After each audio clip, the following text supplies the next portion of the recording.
ስሜ ዮሳለም እባላለሁ። አሁን ወደ 11ኛ ክፍል የምማረው ደግሞ ከፍተኛ 3 ሁለተኛ ደረጃ ትምህርት ቤት ብስራተ ገብርኤል አካባቢ ያለው።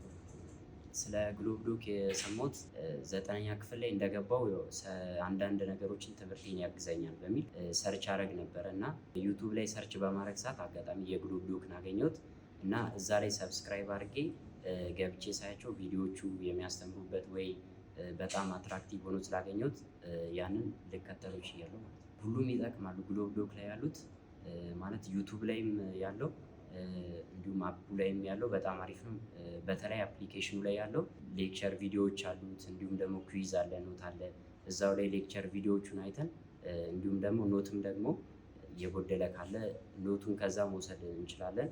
ከዛ በተጨማሪ ደግሞ ራሳችንን ከጨረስን በኋላ እዛ ላይ ኩዊዞቹን በመውሰድ ራሳችንን ዴይ ቱ ዴይ ፕራክቲስ ማድረግ እንችላለን።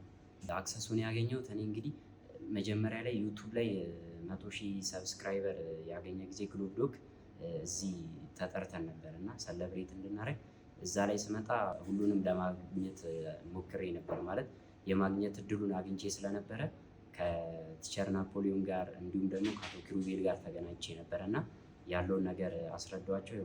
የሚያስፈልግ ነገር ካለ ቢሮ ሌላ ጊዜ እንድትመጣ ብሎ ቢሮቸውን ነገሩኝ። ቢሮ መጥቼ እዚህ ደግሞ ከተገናኘው በኋላ አክሰሱን ማግኘት ችያለሁ ማለት ነው። 9ኛ ክፍል ላይ ስማር ማለት አንዳንድ አሉ ማለት የሚያስተምሩበት መንገድ በጣም የሚስበኝ ነገር አለ። አሁን ለምሳሌ ቲቸር ናፖሊዮን በሚያስተምርበት ሰዓት ሲያስተምር እየቀለደ ነው፣ ቀልዶችን እየጨመረበት እንዲሁም እያሳቀ ሲያስተምር ያ በቃ ተማሪው አይምሮ ላይ ይቀረጻል እና ያ ደግሞ ያንን ተወዳጅ እንዲሆን ያደርገዋል። እንዲሁም ደግሞ ሌክቸር ቪዲዮዎቹ ላይ ያሉት ኖቶቹ ቀጥታ የሚወጡትና የሚያስተምሩበት መንገድ በጣም የሚመች ነው እና በፊት ላይ እኔ አሁን ለምሳሌ 9ኛ ክፍል ስማር ማለት ግሎብ ዶክን እንደዚህ በደንብ ሳላቅና መከታተል ሳልጀምር በፊት ማለት ነው ባዮሎጂ ትምህርት ለምሳሌ ብንመለከት 65 ነው የመጣሁት ከመቶ እና ሰከንድ ሴሚስተር ላይ ደግሞ ልክ ግሎብ ዶክን እንዳወቅኩት ማለት ነው መከታተል ስጀምር ደግሞ ጠንክሬ በመስራቴ ሰከንድ ሴሚስተር ላይ ከ65 ወደ 91 ላመጣ ችያለሁ ማለት ነው እና ሁሉም መምህራን የሚያስተምሩበት ወይ በጣም የሚመች ነው። 10 ላይም ከገባሁ በኋላ ብዙ ነገር እኔ የምጠቀመው ከግሎብ ዶክ ነው ማለት ከመምህራን ከትምህርት ቤት መምህራን ብዙ ነገሮችን አልጠብቅም። ጎበዝ መምህራንም አሉ፣ በዛው ልክ ደግሞ ትንሽ ብዙ ሲያስተምሩ የማይገባው መምህር አለ እና ያንን ደግሞ ማካክሱ በግሎብ ዶክ አካዳሚ ነው። ስፖንሰርሺፑን ለመጠየቅ ያነሳሳኝ እንግዲህ ያው ወደ አፑ ከተዘዋወረ በኋላ ክፍያ አለው አይደለ?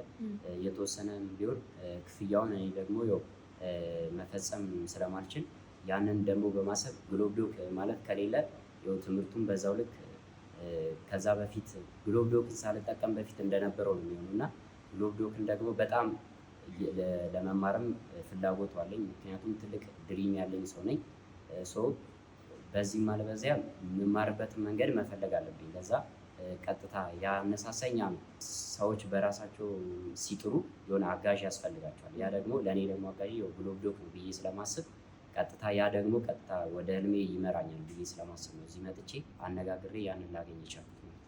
ትልቅ ደረጃ መድረስ የሚችሉ ብዙ ተማሪዎች አሉ፣ ነገር ግን ደግሞ እድሉን ያላገኙ ማለት ነው። ስለዛ እነሱ እድሉን እንዲያገኙ ግሎብ ዶክ ባዘጋጀው እድል ወይም ደግሞ ባዘጋጀው መንገድ ላይ እነሱም ተሳትፎ እንዲያደርጉና ተማሪዎችን የሚፈልጉትን የተማሪ ብዛት ሰፖርት እንዲያደርጉና ያንን ደግሞ የተማሪዎችን ሪዛልትን መከታተል የሚችሉበት መንገድ ስላለ እንደዛ በማድረግ ብዙ ተማሪዎችን እንዲደግፉ ጥሪን አቀርባለሁ።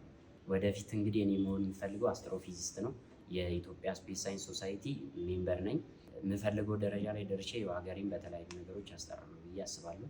ተማሪዎች እንግዲህ እኔ ማስተላለፍ የምፈልገው መልእክት እኔን አይቶ እንዲለወጡ ነው። ትምህርት ሲባል ቀጥታ ዝም ብሎ ወጥቶ እንደዚህ አስተምሮ መግባት ብቻ ሳይሆን የተለያዩ ቴክኒኮችን ኢንተርናሽናል የሆኑ ቴክኒኮችን ተጠቅሞ ያደጉ ሀገራት ላይ እና እዚህ ኢትዮጵያ ውስጥ ያለው የለርኒንግ ሜትዱ ተመሳሳይ አይደለም እና ፈን በሆነ መንገድ እንዲሁም ደግሞ ተማሪዎች እንዲረዱት በሚያስችል መንገድ ነው የሚያስተምረው ግሎብ ዶክ እና ያንን በመከታተል ደግሞ ከግሎብ ዶክ ጋር ደግሞ ከሰሩ ያተርፋል እንጂ የሚከስሩት ነገር የለም።